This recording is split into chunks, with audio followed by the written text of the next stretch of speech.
funcionar. Y se contonean como emperadores y nunca quieren pensar en vez de aprenderse la ley verdadera y andan coqueteando con cualquier quimera. Pongan pues muchísima atención de aprenderse todos la lección.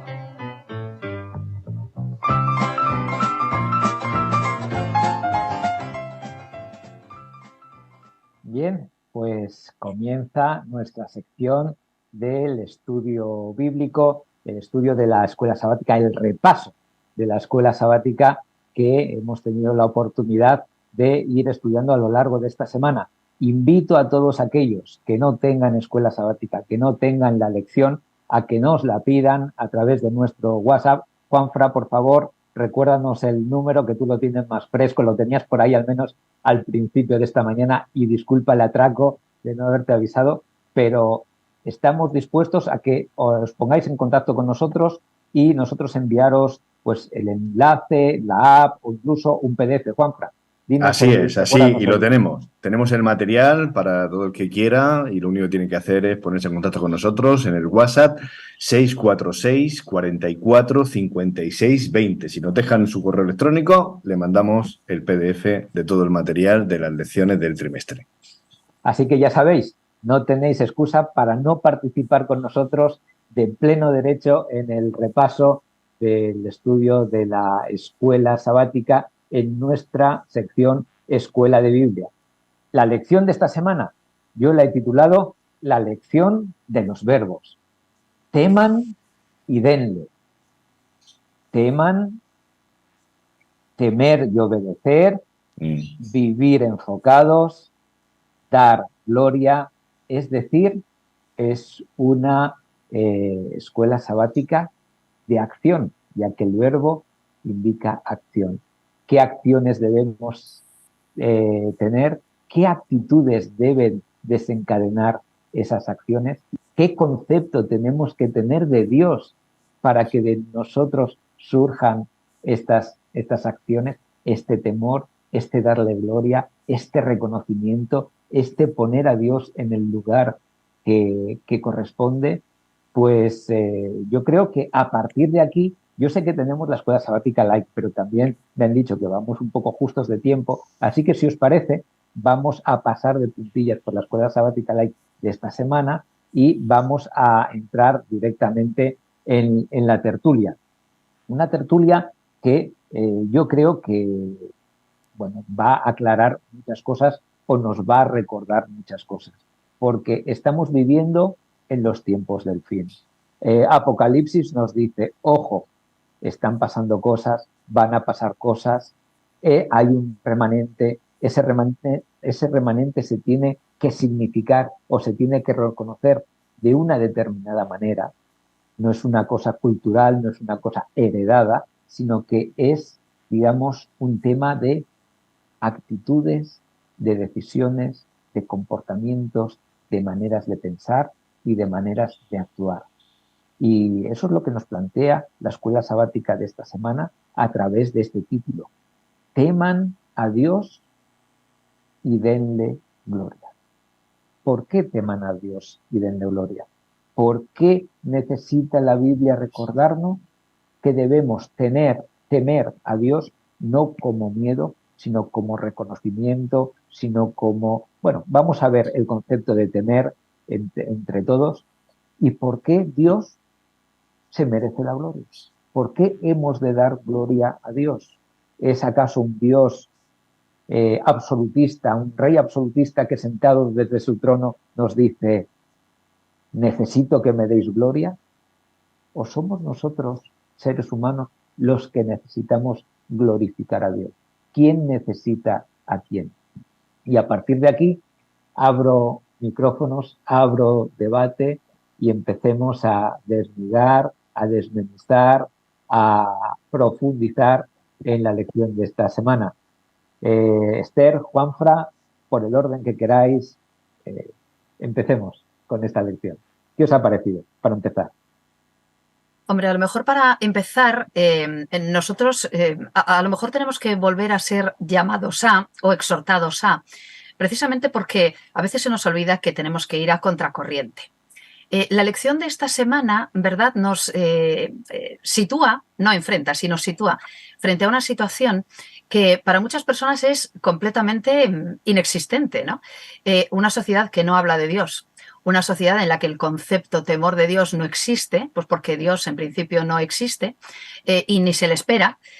Una lección en la que se nos invita a darle gloria a un Dios que evidentemente para ser glorificado, para que no glorificado, sino para que le demos gloria, tiene que existir, nos invita una vez más y nos exhorta a ir a contracorriente. Nosotros estamos hablando de un lenguaje que no se maneja, nosotros estamos hablando de un Dios del que no se habla, nosotros estamos planteándonos ahora mismo un debate, una tertulia, una discusión sobre algo que no está, que no existe, y tú vas ahí fuera y no existe esto. Entonces, claro, ¿qué hacemos? En la neolengua, ahí estamos. Los patohablados no emplean o no existe o se les ha quitado la palabra Dios, la palabra gloria, la palabra guardar mandamientos, la palabra obedecer, la palabra,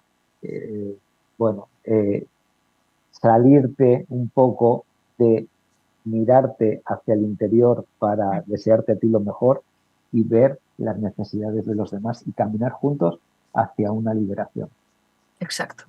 Y concluyo con el primer comentario. Y hay algo en la lección que me ha alucinado, que me encanta, quiero decir, y que además estamos hablando de esto y lo relacionamos con lo que hemos estado comentando desde el principio del programa, el concepto de adoración inteligente.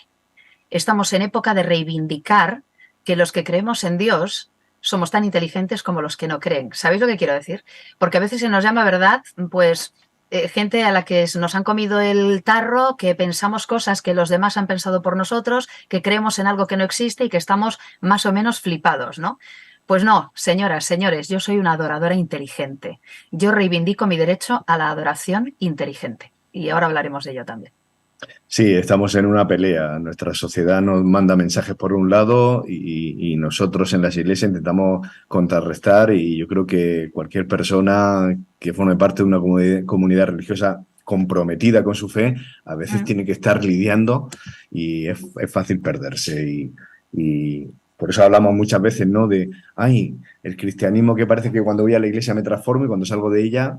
Vivimos en esa esquizofrenia y en esa bipolaridad de no saber muy bien a veces qué terreno pisamos. Me explico. Yo a veces soy un poco crítico con los planteamientos de las escuelas sabáticas. A veces me parece que se van por las ramas. Sin embargo, esta semana a mí me ha gustado el planteamiento como lo hace, porque nos lanza un poco las líneas básicas y luego lo que tenemos que hacer es cada uno pues compartir, ver en qué nos ha tocado, en qué nos ha llamado la atención, en qué estoy cada uno, en qué está. Mirad, a mí me gusta que empiece el autor de la escuela sabática relacionando el tema de temer a Dios y darle gloria. Esto va del fin del mundo, dice, pero a ver, ¿cómo enfocamos el fin del mundo? Aquellos que pensamos que estamos al final de la historia, y si uno coge todo el relato bíblico y dice, oye, parece que cuadra que estamos al final, tal y como la Biblia lo plantea. Entonces, si aparece un ángel, si aparece un mensaje, si hay un mensaje de Dios, una exhortación, y lo primero que dice es, pues temed y darle gloria, pues ¿de qué irá esto? ¿De qué irá esto, no? Lo fácil es decir, hay que agachar la cabeza, pero por miedo a Dios, ¿no? Y yo creo que lo que tú decías, no, ¿esto de qué va? ¿Esto de qué va? Dios necesita de nuestro temor, Dios necesita de nosotros. Lo primero que yo voy a decir, ya no hay spoiler, es que Dios no nos necesita para ser. Dios es, independientemente, no me necesita a mí, ni antes, ni ahora, ni después. Entonces, esto de ponernos cara a Dios y mirarlo, ¿con qué mirada lo hacemos? Porque nos está llamando la atención el ángel. Temed a Dios y darle gloria. Y entonces es cuando uno dice, vamos a ver, yo necesito adorar, yo necesito dar gloria a alguien que no sea yo, porque el mundo me dice yo en primer lugar. O sea, tú preocúpate de ti, aquí nadie va a venir si alguna vez tienes la suerte o la fortuna o el regalo de que alguien se ocupe de ti, de tus necesidades, pues mira, pero aquí sálvese quien pueda, ¿no? Es el mensaje que muchas veces se nos dice y estamos en una lucha continua, ¿no? De que cada uno sobreviviendo. Cuando Dios me está mandando otro mensaje, pero no para cógete a mí porque, mira, no tienes otra cosa mejor que hacer. O es que cógete a mí porque en mí está la vida. Cógete a mí y fíjate en mí, porque si te fijas en ti, lo único que vas a hacer es como hizo Pedro cuando se quiso caminar sobre el agua. Puedes hacer con Dios cosas maravillosas, pero si apartas la mirada de Dios, lo único que vas a hacer es hundirte. Y es un poquito la primera idea que yo mando. A mí me gusta esa idea, me gusta también el, digamos, recalcar que el temer y el dar gloria es una necesidad del ser humano y no de Dios. Una necesidad del ser humano porque nos pone en nuestro lugar. Si yo tengo claro qué es Dios, quién es Dios, qué tiene para mí, qué se ha jugado por mí al enviar a Jesús a la tierra, quizás yo adopte mi lugar en toda esta historia. Porque yo ahora, o nuestra sociedad ahora, nos pone como pequeños dioses. Yo soy el dueño de mi destino. La fuerza de mi yo interior. ¿No suenan estas frases? ¿Verdad? Tú puedes con todo. Lograrás lo que te propongas. Y todas esas mentiras que se nos van diciendo una y otra vez y que al final crean en nosotros frustración porque nunca se cumplen. Nunca puedo alcanzar todo lo que yo quiero, por mucho que me lo proponga y por mucho que yo me esfuerzo. Podré alcanzar metas, claro que sí, pero todo lo que me proponga,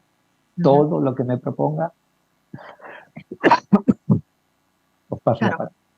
Podemos parafrasear también. Yo pensaba a lo largo de esta semana, relacionándolo con lo que estáis comentando justo ahora, que la cuestión de temer y obedecer a Dios, o la cuestión de vivir enfocados en Dios y de darle gloria, tiene mucho que ver también con el tipo de Dios en el que creemos, ¿no?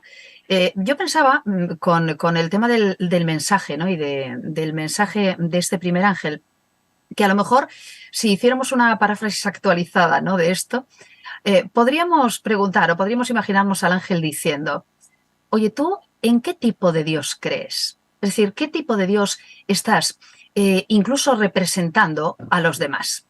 Porque claro, los demás también, dependiendo del tipo de Dios en el que tú creas y operes en consecuencia, pues van a tener una imagen o una idea de ese Dios. Claro, yo no voy a temer sentido, y lo explica muy bien la lección, ¿no?, de reverencia, de respeto, de sumisión además entendida desde una perspectiva absolutamente positiva. No voy a tener esa relación con Dios, ni voy a obedecerle, ni voy a enfocarme en Él, ni voy a darle gloria si realmente no la reconozco como quien es. Es decir, ¿qué tipo de Dios tienes? ¿En qué tipo de Dios crees? Pues ese tipo de Dios es al que tú vas a representar también con el tipo de vida que lleves. Y es aquel a quien vas a dar honra, es aquel a quien vas a obedecer y es aquel a quien vas a presentar también a los demás. ¿Cuán pequeño hacemos a Dios también muchas veces con el tipo de vida que llevamos y con el tipo de Dios del que hablamos, ¿no? Es tan importante eso que dices, Esther, porque una verdad, y lo estamos diciendo aquí, es que si no adoras a Dios, vas a adorar otra cosa. Evidentemente. Es decir, da igual dónde estés, en qué época, yo me hago muy pesado en esto. Es decir, el ser humano está hecho para adorar y está en nuestro software de humano, y si no adoras a Dios, vas a adorar a otra cosa. El mundo te dice que te adores a ti mismo, ¿no? Pero lo que tú comentas es muy importante, porque ahora vamos a ver, estamos de acuerdo, ¿no? Estamos los tres de acuerdo, vamos a adorar a Dios. Y ahora, ¿qué tipo de adoración? ¿De qué tipo de adoración hablamos, no? Porque, ¿qué es lo que Dios quiere? Que seamos mejores y que seamos felices, que tengamos relaciones de calidad, esas relaciones que realmente nos llenan, ¿no? Y entonces cuando vamos a las iglesias nos juntamos y resulta que hay cristianos que ven en la adoración, no sé, diferentes tipos de discursos, diferentes tipos de actitudes y entonces ese temor a Dios, ¿qué será? Y hay cristianos que te defienden que lo que hay que hacer es realmente tenerle miedo a Dios, ¿no? Y han vendido un relato de Dios, de un Dios justiciero, no justo, un Dios exigente y un Dios que poco más que como te descuides está solo para señalarte el fallo y para decirte no valen nada, no sirves poco más que para poner su pie en mi cuello, ¿no? Como diciendo, así no, nene, ¿no? Y no es así. El temer y darle gloria tiene que ir por otro lado, ¿no? Uh-huh. Pues mira, Romanos 12, 1 y 2, que resume parte de lo que está comentando Mark Finley en la lección, ¿no? Él nos lleva ese texto. Por cierto, en mi Biblia dice justo antes actitud consecuente del cristiano. Tú nos estás hablando ahora mismo de cómo ser consecuentes, de cómo ser coherentes, ¿no? Bueno, pues Romanos 12, 1 y 2. Así que, hermanos, os exhorto por las misericordias de Dios a que presentéis vuestros cuerpos como sacrificio vivo, santo, agradable a Dios, que es vuestro servicio de adoración espiritual. Antes hablábamos de adoración inteligente. Y dice, no os adaptéis a las formas de este mundo, sino transformaos por medio de la renovación de vuestra mente para que comprobéis cuál es la voluntad de Dios, lo bueno, lo que le agrada y lo perfecto.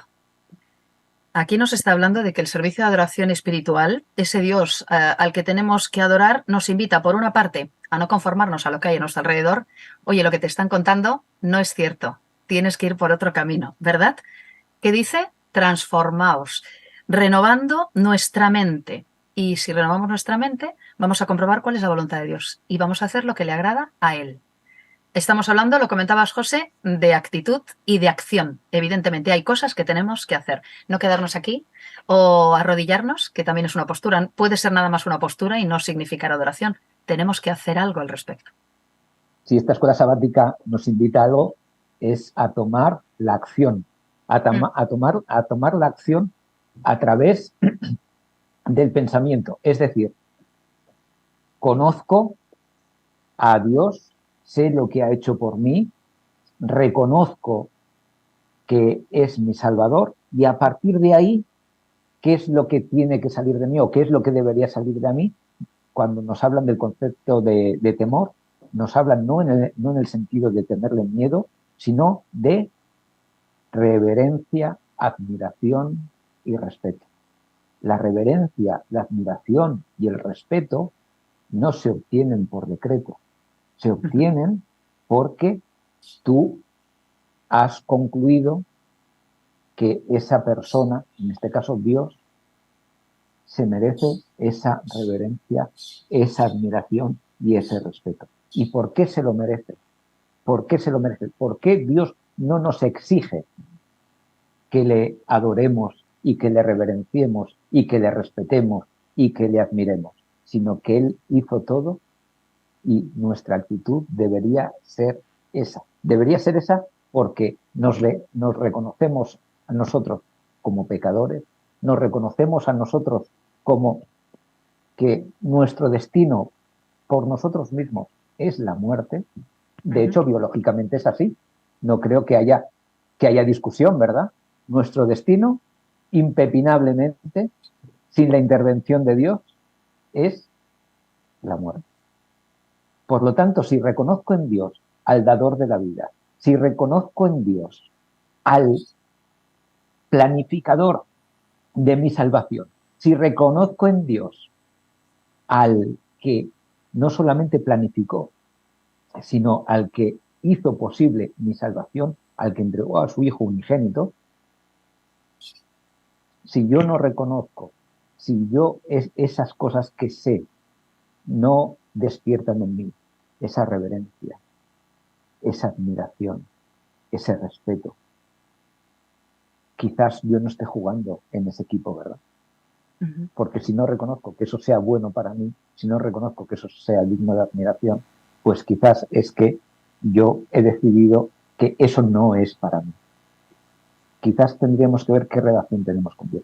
Tenemos la relación con Dios, pues, ¿cómo podemos decir? Ya trillada por el tiempo, como un matrimonio de no sé cuántos años que se tienen el uno al otro, se saben que están ahí, se miran así con un poco de desgana, o tenemos esa relación también de muchos años sabiendo que esa es la persona con la que has caminado tu vida, con la que te haya ayudado a caminar tu vida y con la que estás a gusto conviviendo. Ese es Dios para nosotros. Pero además es tan evidente, José, que se desmonta fácilmente para aquellos cristianos que piensan que ese Dios hay que agachar la cabeza y cuidado con Dios, cuidado con Dios. ¿Recordáis cómo empieza la Biblia? ¿Cómo empieza la semilla de la desconfianza y la semilla de la distancia? ¿Qué hacen Adán y Eva cuando meten la pata? Se esconden. Y cuando Dios los busca, ¿qué dice? Tuve miedo. Es decir, Dios nos quiere sin miedo. Dios nos quiere tranquilos. Dios nos quiere felices, y ahí no cabe el temor, ahí no cabe ese clase de temor de susto, ¿no? De huida, de terror. Entonces, en el cielo eso no va a estar. No, y Dios quiere que ese anticipo, que esos cristianos que viven ya hoy aquí, sean cristianos que digieran y que sean capaces de lidiar con ese miedo. Evidentemente miedos tenemos. Esto está roto. Es decir, nuestras relaciones muchas veces metemos la pata. Pero Dios quiere que tomemos conciencia de eso y podamos transitar un poco más allá. Y para eso está Dios. Dice, yo te acompaño. ¿Cómo? Y entonces, si tú me miras a mí, si tú te acercas a mí, en la medida en que tú vais haciendo esos pasos hacia mí, Él me asegura que una de las cosas que va a tener eso es que los miedos se van a ir disolviendo. ¿Cómo entonces entendemos esto? ¿Cómo adoramos al Creador del cielo y de la tierra, que dice el ángel, del mar y los manantiales, ¿no? ¿Cómo tomamos conciencia de esa hora del juicio que ha llegado, ¿no? Y el autor de la Escuela Sabática nos dice, no ir al tema por conocer mejor su palabra y conocer mejor su voluntad, y entonces aparece la palabra o el tema de los mandamientos, ¿no? Y claro, entonces aquí abrimos otro... Fíjate que nos enlaza el tema de los mandamientos con un texto de Salmos, en el que David dice, Salmos 119, Qué bueno. que David dice, tú me formaste, tú me creaste, hazme entender y hazme conocer tus mandamientos también. Claro, la forma de acercarnos a esto tiene que partir del reconocimiento del Creador, de mi sustentador, de aquel que me ha dado vida, de aquel que me ama. Si yo me acerco a él reconociéndole, claro, como mi padre, como mi creador, como aquel que me ha dado vida, me voy a acercar de una forma muy diferente como a ese ser justiciero que está a punto de acabar el mundo con una bomba cósmica y que, bueno, pues se va a llevar por delante a todos aquellos que no le obedezcan. Es que el mensaje es completamente diferente, es muy distinto a esto. En la Biblia hay tanta ternura que hemos explicado mal como cristianos, ¿verdad? Hay mucha ternura.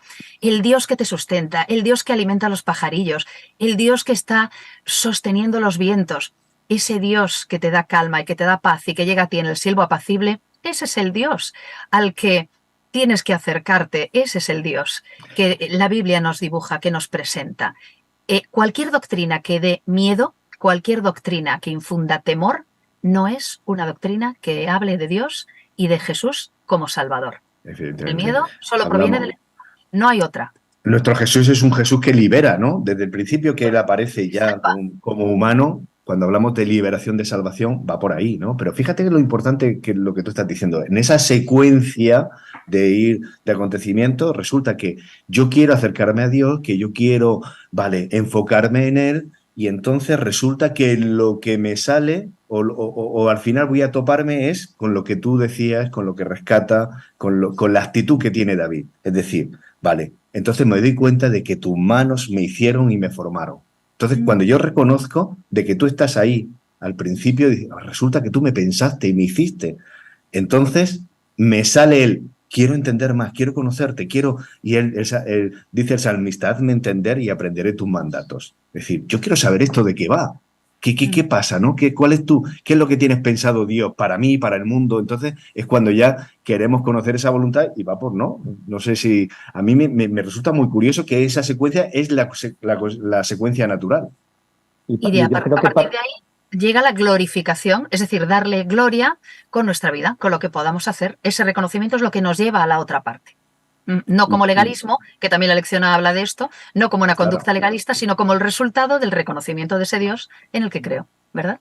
Que yo creo que parte también de la misma pregunta que nos hacíamos antes. ¿Por qué Dios se merece pues ese respeto, esa reverencia? O sea, ¿me hace bien a mí o le hace bien a Él? Los mandamientos, guardar los mandamientos, ¿le hacen bien a Dios o me hacen bien a mí? ¿Me preservan, me cuidan, me benefician a mí? ¿O es todo parte de una pantomima para tener a un Dios tirano, contento, que no quiere que me lo pase bien, no quiere que me divierta, cuando a lo mejor el pasármelo bien y la diversión están implícitos en los 10 mandamientos, porque la tengo de una forma más plena, de una forma que luego no tienen efectos contradictorios o efectos secundarios, ¿verdad? Entonces, digamos, es plenitud. Estabais hablando antes de este Dios oscuro, de este Dios románico, me vais a permitir que porque la historia de la arquitectura también nos habla un poco de cómo vamos entendiendo a Dios. Ese Dios románico, ese Dios de esos templos oscuros donde hay que entrar en lo lúgubre, hay que entrar en lo oscuro, hay que entrar en lo sombrío, en lo frío, en lo húmedo, para encontrarte con Dios. Un Dios que es un Dios de pavor, un Dios de juicio, un Dios que viene a buscarte, pero no para salvarte, sino para juzgarte. Mientras que, por el otro lado, justo el siguiente paso es el gótico, donde tenemos ya esos rosetones grandes en todos los frontispicios de las catedrales góticas, donde se filtra la luz, todos esos ventanales coloreados, donde ya damos paso a otro nivel de concepción de Dios. ¿Y sabéis a lo que me lleva esto? Me lleva a que estamos viviendo en un mundo que ha pasado del románico a matar a Dios. Ha pasado del románico, ha pasado a negar la existencia de Dios. Y nosotros José, yo pondría un matiz más a lo que tú estás comentando, que yo estoy de acuerdo contigo, pero a eso diría, y a esos que quieren poner a Dios en su vida, hoy le dicen, no, yo es que mi Jesús es diferente al tuyo. Es decir, le hemos dado una vuelta más de tuerca, es decir, hemos pasado de todo ese conjunto de normas puesto de una institución que te decía lo que tienes que pensar y cómo acercarte a Dios, te lo regulaba absolutamente todo, al subjetivismo. Es decir, bueno, tú vives Dios a tu manera, que yo viviré Dios a la mía. Que es otra manera de matar a Dios. Claro. Porque si al final Dios es una cosa y tú lo conviertes en otra, tú has matado la anterior para suplantarla por otra diferente, ¿verdad? Porque al final todo esto se trata de una suplantación. Apocalipsis nos habla de una suplantación. Apocalipsis, si hay un remanente, es porque hay otra cosa que no es remanente y que parece que lo es, pero no lo es. De hecho, Apocalipsis tiene que decir, ojo, estas son las características del remanente. Y lo otro, que tiene apariencia de, ¿os acordáis de la bestia y de la imagen de la bestia? Pues esto es lo mismo, estamos hablando de cosas que parece una cosa, pero que luego son otras. Y la palabra de Dios nos tiene que decir, ojo, cuidado, lo que es tiene estas características para que lo distingamos bien. ¿Y sabéis cuál es el producto de todas estas cosas? El producto de movernos en esta sociedad o que piensa que Dios es un justiciero románico o que Dios no existe o que Dios es un colega de mi cuchipandi que me aplaude todo lo que yo hago porque Dios es mi colega. Pasa que tenemos una función realmente complicada. Y nos la explicaba la escuela sabática en la sección del sábado. Ese payaso que sale al escenario, después se ha acabado la función, pero el payaso sale porque hay un fuego en el teatro y está avisando a todo el mundo, salgan, que hay un fuego. Y la gente se piensa que es parte de ese teatro. También hay otra imagen que no aparece en la escuela sabática, que es de la orquesta que va tocando mientras se hunde el Titanic. Podemos ser ser ese payaso, esa persona que, bueno, no es tomado en serio porque es parte todo de un show, no hay nada de real detrás de todo esto, o también podemos ser tomados o formar parte de la otra mascarada. Yo sé que esto se está hundiendo, yo sé que esto se va al traste, pero toco para amenizar el desastre. ¿Acaso somos de estos? Y esto hay muchos cristianos que están adaptando sus mensajes para que suenen dulces a pesar de que todo esto se va hundiendo. Y nuestro mensaje es: esto se acaba, aleluya, gloria a Dios, porque viene lo bueno, pero tenemos que despertar. Esto se quema, esto se está acabando.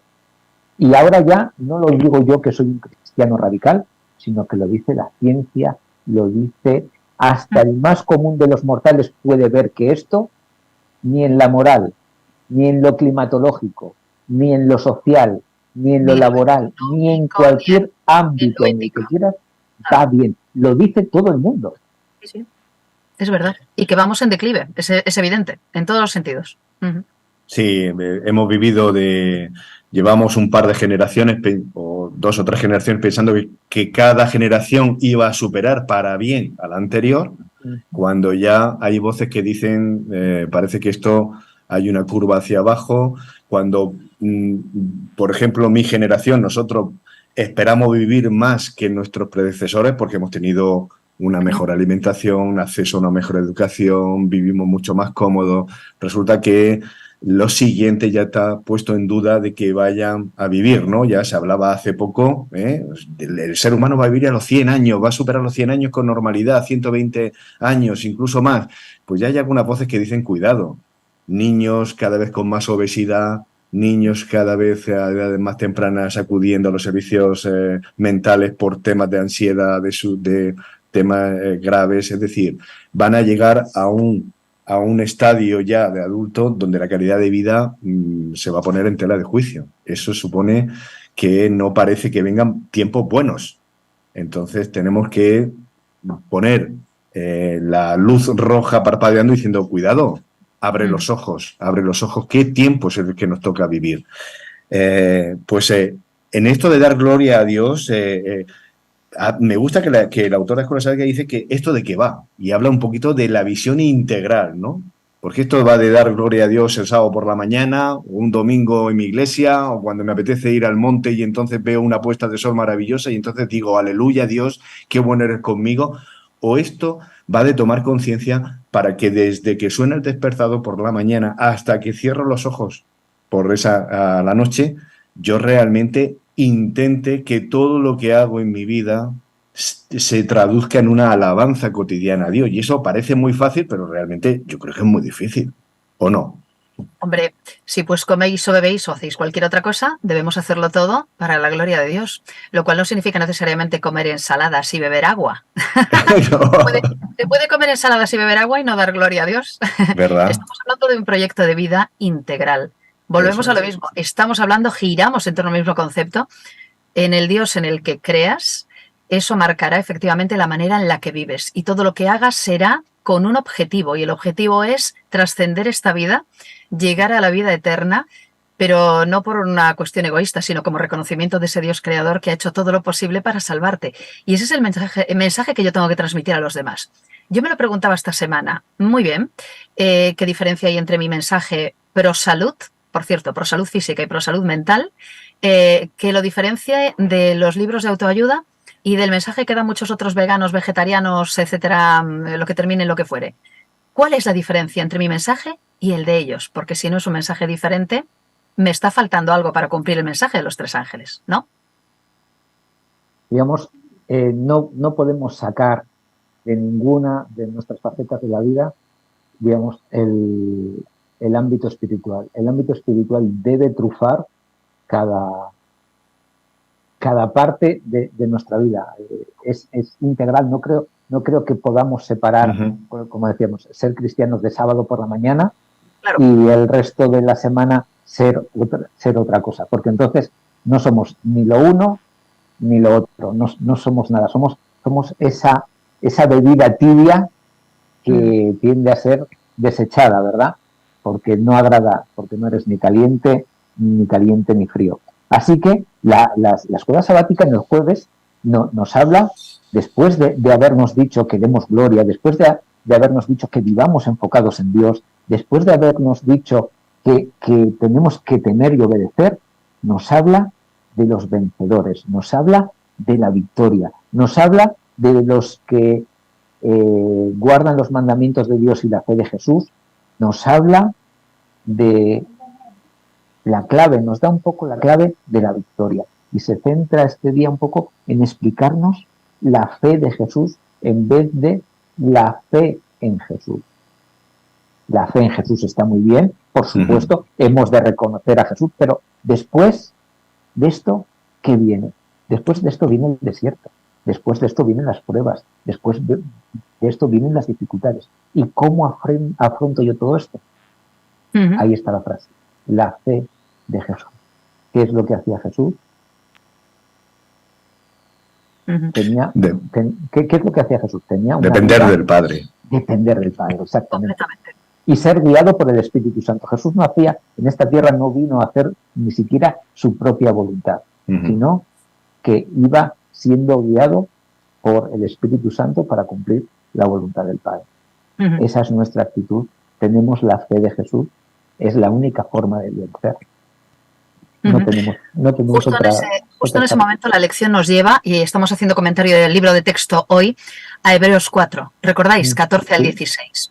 Por tanto, teniendo un gran sumo sacerdote que pasó a través de los cielos, Jesús, el Hijo de Dios, retengamos nuestra profesión. Porque no tenemos un sumo sacerdote que no pueda compadecerse de nuestras debilidades, sino uno que ha sido tentado en todo según nuestra semejanza, pero sin pecado. Y ahí viene uno de los grandes textos de la semana. Acerquémonos, pues, confiadamente al trono de la gracia para alcanzar misericordia y hallar gracia para el oportuno socorro. Esperanza, esperanza y esperanza. Textos que nos invitan a acercarnos confiadamente, sin temor, al trono de la gracia, ¿verdad? Y a estar tranquilos, que lo que te falta, o sea, de que tú no tienes que poner lo que no tienes. Lo que tienes que hacer es acercarte y depender de Dios. Es decir, nos empeñamos en luchar por conseguir aquello que no nos sale muchas veces. Y porque yo quisiera ser, y yo quisiera obtener, y si pudiera, y se nos va la vida en cosas que no están a nuestro alcance o que no sabemos, cuando Dios nos está diciendo, acércate a mí, acércate a mí. Y en la medida en que te acerques a mí, pues se te irá pegando, coña, se te irá pegando algunas cosas. A mí hay una de las cosas que me ha tranquilizado mucho por aquello de, bueno, y tengo que estar pendiente, ¿no?, de esa alabanza diaria y todo lo que hago, y me levanto, y si desayuno, y si me voy al trabajo, y si conduzco por la carretera hoy, que si... es que esto tiene que ser de forma algo más natural. Evidentemente, yo no lo he conseguido. A mí se me van, ¿no? Durante el día hay momentos en que de verdad que me dices tú menos cristiano pareces otra cosa. Pero cuando Jesús reúne a las ovejas y a los cabritos, le dice, cuando me hicisteis a uno de estos pequeños, ¿no?, venid conmigo, ¿no? Venid conmigo. Y aquellos dicen, bueno, Señor, yo no estaba pendiente, yo no tenía en mi agenda anotado que tenía que atender o visitar a este, o llamar a este otro, o darle a atender a aquel otro. Es decir, aquellos se sorprenden como diciendo, pues si era lo natural, no podía hacer otra cosa que visitar al enfermo, ir al que estaba preso a la cárcel, vestir al que estaba desnudo. Y eso es lo que Jesús espera de nosotros. Es decir, que es verdad, a lo mejor no me sale natural todo el tiempo, pero tengo que ir avanzando hacia ese ideal, hacia esa meta. Y en la medida en que me vaya acercando, pues a lo mejor un día resulta que va a ser lo más natural del mundo, pues que un desnudo pase por delante de mí y diga, párate desnudo, espérate que yo llevo, o yo que voy con paraguas y tú te estás mojando, oye, pues toma, cobíjate conmigo. Y yo creo que esa naturalidad que nos cuesta, tenemos que ir fomentándola y tenemos que ir un poco promoviéndola entre nosotros. Sí, es verdad, pero la visión cariñosa, ¿verdad?, del texto nos invita a ser también un poco más, ¿cómo te diría yo?, con nosotros mismos, no condescendiente, la palabra no es esa, pero también a reconocer que, mira, hasta que lleguemos allá, a mí esto fue algo que fue de verdad una liberación cuando llegué un día a entenderlo un poco, ¿no? Mira, hasta que lleguemos allá, estamos en proceso de construcción. Hasta que lleguemos allá, nos vamos a equivocar. Hasta que lleguemos allá, todavía tenemos esta naturaleza caída. Calma, tranquilidad. Jesús ha muerto ya por ti. Y tú ya sabes que hay salvación. Y ya sabes que hay vida eterna. Ya sabes que vamos a trascender esto. Bueno, preocúpate de hacerlo lo mejor que puedas. Intenta salir adelante, intenta, pero tampoco te fustigues, ¿eh? Nosotros no somos de los que nos vamos fustigando por ahí, porque que a veces a lo mejor podríamos tender a hacer esto. No es necesario. Otra cosa es que efectivamente nos conformemos, ¿no? A este mundo, como decía el texto, y vivamos de una manera que venga. Como tengo libre albedrío, pues bueno, es igual. Como Dios es misericordioso, da igual cómo haga o cómo no haga. Mira, si sabes lo que tienes que hacer, tienes que ponerte y tienes que intentar seguir en el camino constructivo y en el camino de evolución. Prosigo al blanco y voy tirando, ¿verdad? Y cada día lo haré, un día tropiezo, pero luego me levanto. Estamos en un proceso maravilloso y sabemos que hay salvación y sabemos que Dios lo que desea es salvarnos, no desea que nos caigamos ni desea que nos perdamos. Con lo cual, pongámonos en marcha, adelante, ánimo y animémonos unos a otros, que buena falta hace también, ¿verdad? Sin duda es una muy buena manera de ir terminando esta escuela de Biblia con ese mensaje de ánimo, ese mensaje que nos tiene que hacer estar contentos y estar tranquilos y estar confiados, porque la batalla ya ha sido ganada, porque Cristo ya ha vencido. ¿Qué tenemos que hacer? Reconocer que Dios es nuestro Salvador, reconocerle a Él como nuestro Señor, como nuestro Rey, para que de nosotros salga esa reverencia, para que de nosotros salga esa adoración, para que de nosotros salga, a través del Espíritu Santo, se entiende siempre, ese deseo, y digo ese deseo, de obedecer. Y digo ese deseo porque muchas veces hago lo que no quiero y lo que, ¿verdad? ¿Verdad que decía? Entonces, tengamos en cuenta esto, la batalla está ganada, no es por mí, sino es por Cristo. Caminemos, y aunque a veces nos tomen por el payaso de la función, pero sí, nunca seamos la orquesta del Titanic. Nunca seamos la orquesta del Titanic. Nunca endulcemos la muerte, sino que prediquemos la vida, aunque a veces parezca que llevamos una nariz roja y que hacemos un poco el estúpido, me vais a permitir la expresión, a contracorriente. Siempre a contracorriente. Tiene que ser así. Tiene que ser así. Pues muy bien, terminamos ya esta escuela de Biblia de esta semana, invitándoos a todos a sintonizar con nosotros la semana que viene. Ahora os vamos a dejar con el sermón.